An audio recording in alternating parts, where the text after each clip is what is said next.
Bueno, ¿en qué consiste esta ponencia que les vengo a presentar? Bueno, este es un apartado de mi tesis de maestría, como muy bien explicó Valeria, es sobre la Guerra Fría cultural. Bueno, ¿cuál es la pregunta de qué es la Guerra Fría cultural? Bueno, es una perspectiva sobre este fenómeno global, histórico, que incluye el elemento de la cultura, ¿verdad? Comúnmente, la Guerra Fría se estudió desde el ámbito de la política, la economía, las relaciones internacionales, pero la Guerra Fría cultural lo que viene a mostrar es que también el campo de la cultura fue un campo de batalla, ¿verdad? Y en todos sus ámbitos, desde el arte, desde la educación, desde la música, etcétera, etcétera. Y bueno, en este caso, yo en mi tesis me gusta llamarlo como un mapeo de la Guerra Fría cultural costarricense. Un mapeo donde estudié varios actores, varias instituciones que realizaron esta lucha por los corazones y los mentes, ¿verdad? Como muy bien dijo Truman. Y en el caso de Costa Rica, por supuesto, era una guerra fría cultural monopolizada, entre comillas, por las posiciones proestadounidenses y anticomunistas. Bueno, yo realicé este diagrama para ver cómo se vinculaban los diferentes actores, instituciones internacionales, nacionales, formales, ¿verdad? Informales, la cultura de masas también está ahí, por supuesto. Y bueno, lo que voy a realizar en esta ponencia es principalmente enfocarme en uno de esos actores que es la cooperación educativa.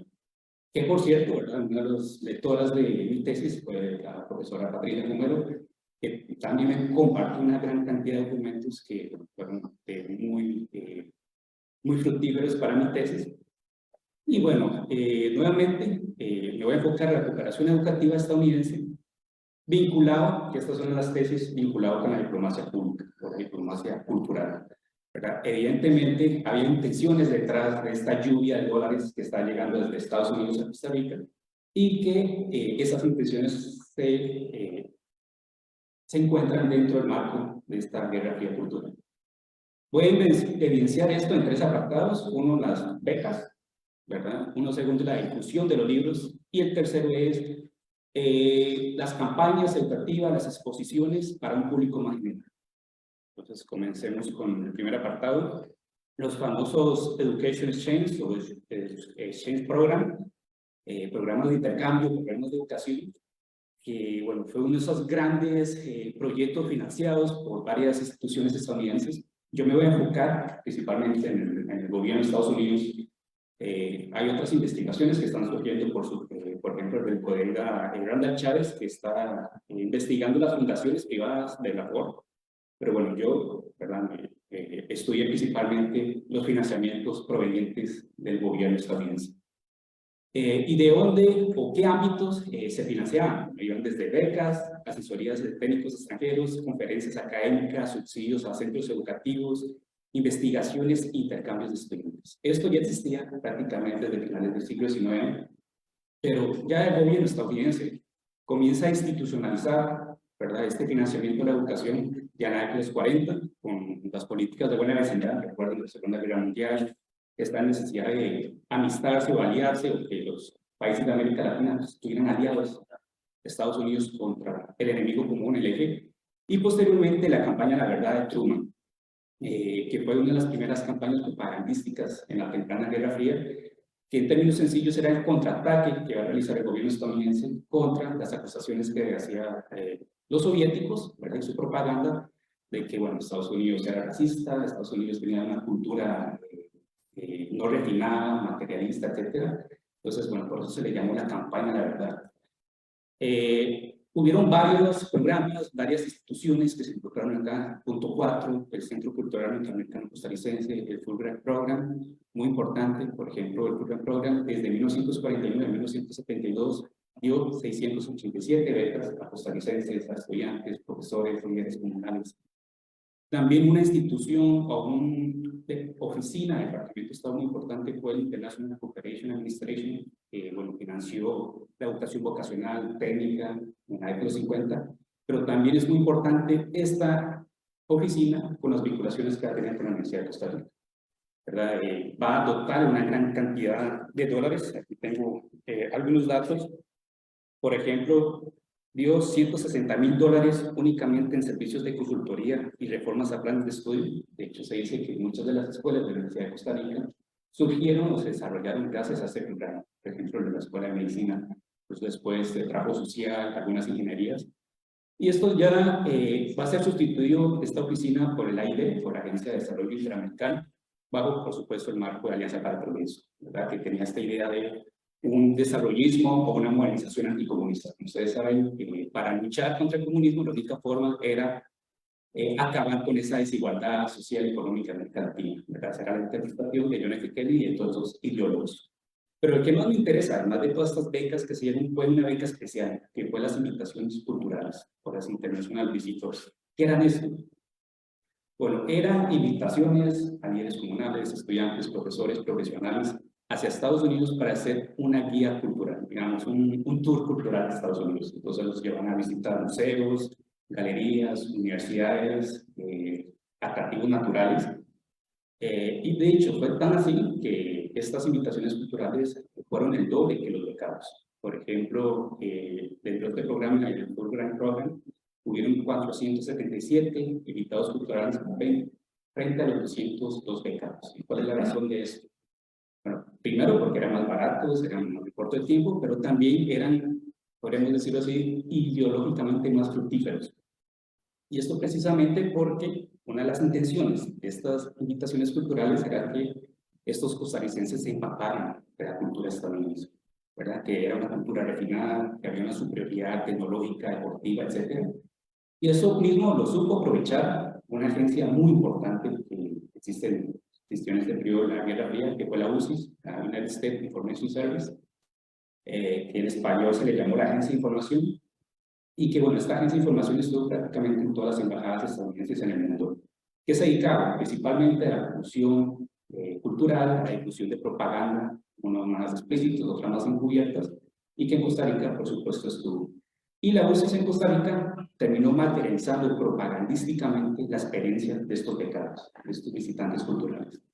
Por ejemplo, aquí les tengo un ejemplo de la redundancia del periodista Oscar Castro Vega. Él realizó, ¿verdad?, una estadía en la Universidad de Kansas en el 54 y 55. Y cuando regresa a Costa Rica, junto con la UCIS, publican este proyecto, El periodismo en los Estados Unidos. ¿Verdad? Que ustedes ven aquí una fotografía que es de la Carlos Monge. En la Carlos Monge hay muchos libros de esta agencia de información. Y bueno, les voy a citar lo que les pone. En el mundo actual, amenazado desde Oriente por la tormenta del comunismo internacional, la prensa de los Estados Unidos libre, veraz y objetiva es una de las más firmes esperanzas de la humanidad, acongojada de ello. Mientras esa prensa se mantenga despierta y beligerante, todos los que luchan ahora por conservar el patrimonio de una sociedad libre, sin grillos ni cadenas, encontrarán en el periodismo de los Estados Unidos la fuerza redentora del ideal. Claramente, en un discurso que sigue esta retórica de Guerra Fría y también por otro lado, tiene esta polarización enorme que les estaba expresando en estos discursos. Otro folleto también fue el del historiador Jorge Línez, Reminiscencias de un viaje por los Estados Unidos, porque visitó muchos centros culturales en Estados Unidos. Es menos beligerante que el texto de Oscar Castro Vega, pero lo que les pone en este folleto es un ensalzamiento del American Way of Life, del estilo de vida americano, de su cultura, de su desarrollo cultural, científico, tecnológico, y bueno, son textos muy interesantes en que nuevamente vemos que esa campaña, la verdad, de Truman, que conquistó a los corazones y los mentes, llegó incluso a tener embajadores o vehículos por parte de intelectuales costarricenses, intencionados o no. Bueno, este fue el primer apartado. El segundo apartado es libros de agencias. La US, la Agencia de Información, también se dedicó a una campaña bastante extensiva en la producción y distribución de libros, desde libros técnicos hasta libros de American Way of Life, el estilo científico, tecnológico, espacial de Estados Unidos, hasta libros anticomunistas. Por ejemplo, aquí les tengo un párrafo de un reportaje que hizo Entrevista a la Nación, principalmente esta agencia, y cito: en la literatura que reparte frecuentemente a la embajada se encuentran libros doctrinales acerca de lo que es el comunismo y cómo funciona el gobierno soviético por dentro y por fuera. Lo más interesante de esto es que estos libros eran distribuidos en bibliotecas, instituciones públicas, pero también utilizaban esta modalidad muy curiosa de las bibliotecas móviles, que es en esta fotografía, como una cajita, lo llevan a las zonas rurales para que se expandiera, ¿verdad?, toda esta literatura proestadounidense y comunista, y que evidentemente refleja, ¿verdad?, que es una retórica, una lógica de Guerra Fría. Pero lo más interesante son los libros Odeca Local. Bueno, son unos libros muy polémicos. De hecho, ya hay una investigación de Flora Soares en la década de 70, que también tome muchos de esos datos. ¿Qué fueron los libros Odeca Local? Bueno, fue un programa regional de distribución de libros de educación básica, ¿verdad? Bajo el marco de la Organización de Estados Centroamericanos, bajo el marco del MECOMún, del Mercado Común Centroamericano, que lo que buscó no solo era unificarse económicamente, sino también unificarse educativamente. Entonces, claro, junto con la LOCAP, que era una oficina de la AID, de la Agencia de Desarrollo Internacional, que era la que se encargaba de regular, ¿verdad?, los financiamientos técnicos internacionales en Centroamérica, se encargan de financiar estos libros. Son libros básicos que van a estar, ¿verdad?, extendidos en todo Centroamérica, ¿verdad?, principalmente primaria y después secundaria.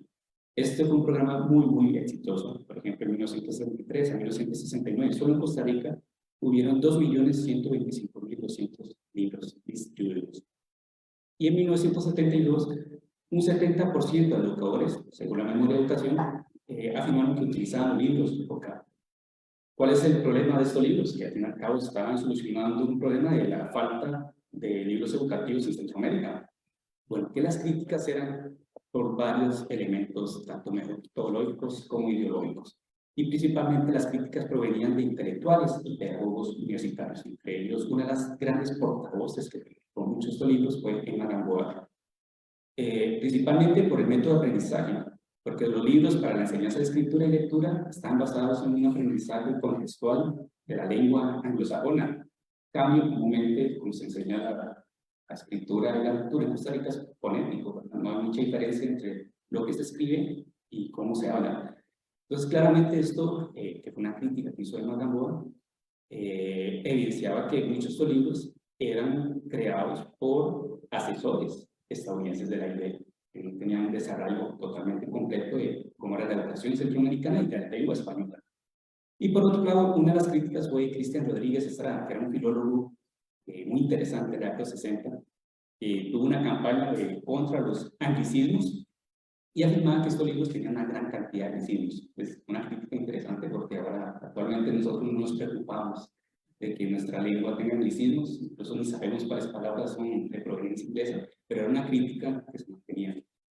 Pero lo más interesante eran las críticas ideológicas, que acusaban incluso a una colonización pedagógica de estos libros. Les voy a citar una afirmación que realizó Mario Fernández Lobo, que era profesor de metodología de Castellana en la Universidad de Costa Rica, cito: ¿qué pensarán nuestros niños de Pilarán o San Marcos de Tarazú cuando tengan que leer acerca del paseo al campo en automóvil? O del supermercado de puertas giratorias, o cuando necesitan deletrear los nombres de los astronautas norteamericanos Shepard o Gordon Cooper, y se les habla de los retrocohetes del puesto regulador Mercurio del Cabo Cañaveral y del portaaviones Kizar.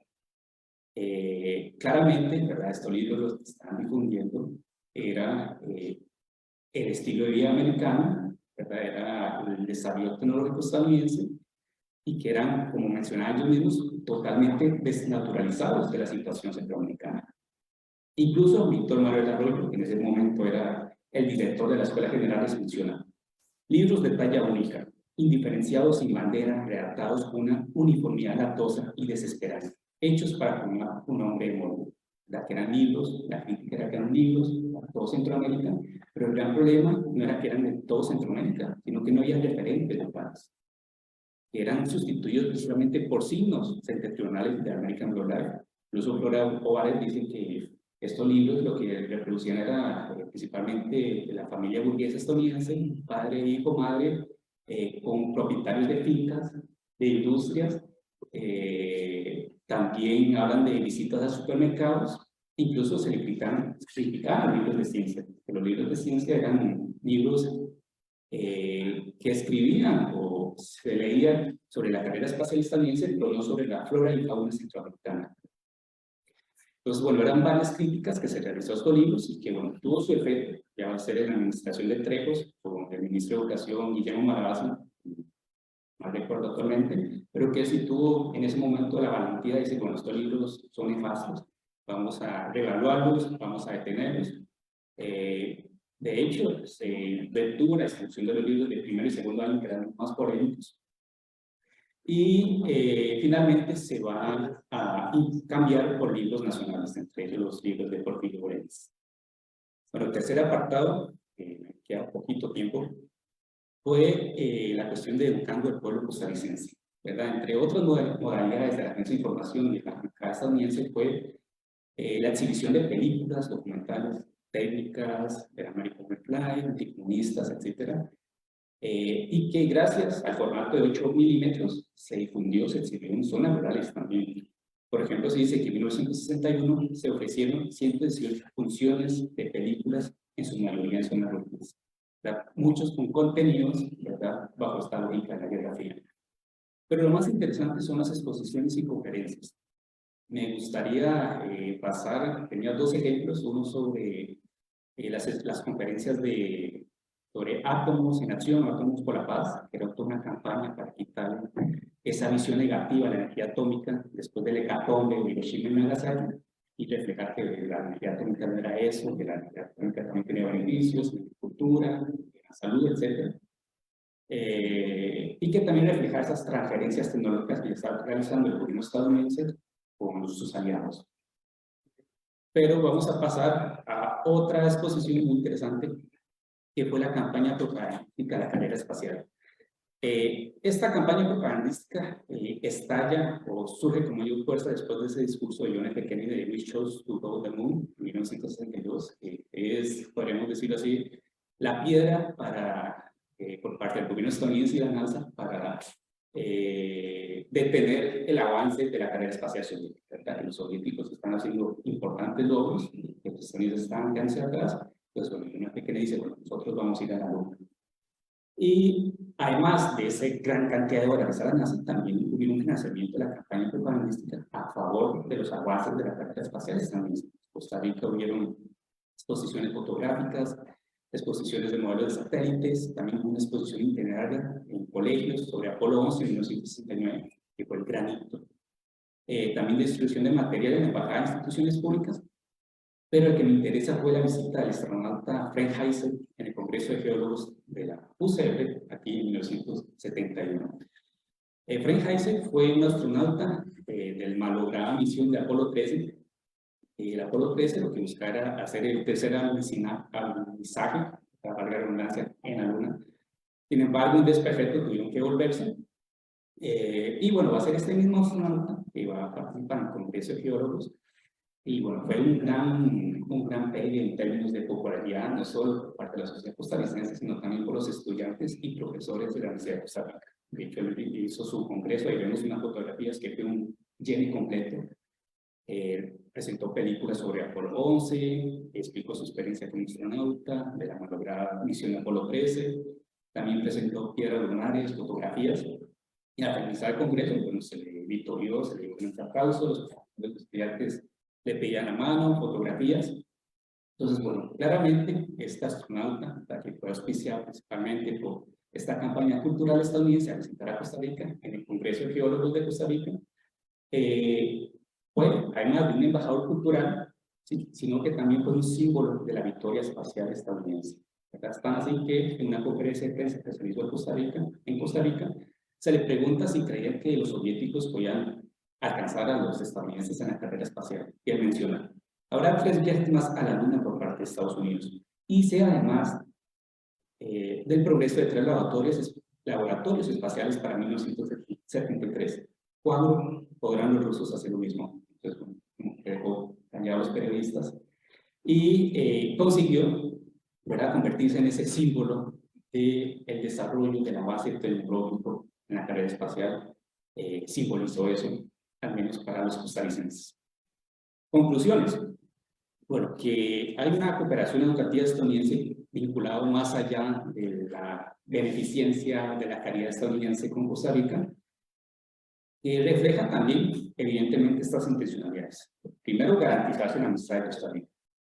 Para Costa Rica, para Estados Unidos, Costa Rica era muy importante porque Costa Rica significa un ejemplo en América Latina de democracia, de un gobierno pacífico, democrático, frente, ¿verdad?, a sus alianzas con dictaduras de todo tipo. Entonces, siempre los estadounidenses en los informes mencionan que Costa Rica era importante para su hermano, que tenía que tener aliados una alianza firme con Costa Rica. Por otro lado, promover el desarrollo costarricense, pero evidentemente bajo el proyecto de modernización anticomunista de Alianza para el Progreso desde la década de los 50. Y por otro lado, un propósito propagandístico. ¿Qué es este propósito propagandístico? Crear en la sociedad costarricense una sensibilidad proestadounidense y anticomunista. Es muy curioso porque, bueno, recuerdo un comentario que había realizado Héctor Pérez Vinoli, que visitó prácticamente toda América Latina, y él dice que Costa Rica es uno de los países más proestadounidenses de América Latina. Seguramente sé todas estas campañas que existieron durante esta guerra fría, incluso antes. Y por otro lado, que el despliegue de recursos educativos también tiene una intención de mostrar la superioridad benevolente del imperio. Esa sería mi exposición y muchas gracias.